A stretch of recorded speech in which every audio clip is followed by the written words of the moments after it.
എങ്കിലും ആവണി തളർന്നില്ല. അത്ര സൗകര്യം മതി എന്നു മനസ്സിനെ ആവർത്തിച്ചു പഠിപ്പിച്ചു.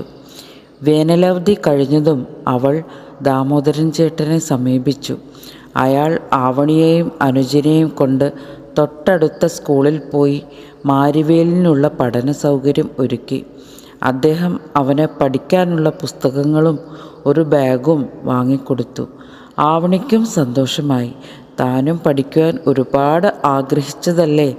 ആവണിയുടെ മനസ്സിൽ സങ്കടം ആർത്തലച്ചു. പക്ഷേ തൻ്റെ ആഗ്രഹങ്ങളെല്ലാം താൻ തൻ്റെ അനുജനെ കൊണ്ട് സാധിപ്പിക്കും. അത് അവളുടെ തീരുമാനമായിരുന്നു. കണ്ണേ വാ വന്ന് സാപ്പിട്. കളർ ബുക്കും പെൻസിലും ബുക്ക് സ്ലേറ്റ്. മാരുവേൽ സന്തോഷം കൊണ്ട് തുള്ളിച്ചാടി. ഉച്ചവരെയും അവൻ അതിനു മുൻപിൽ നിന്നും മാറിയില്ല.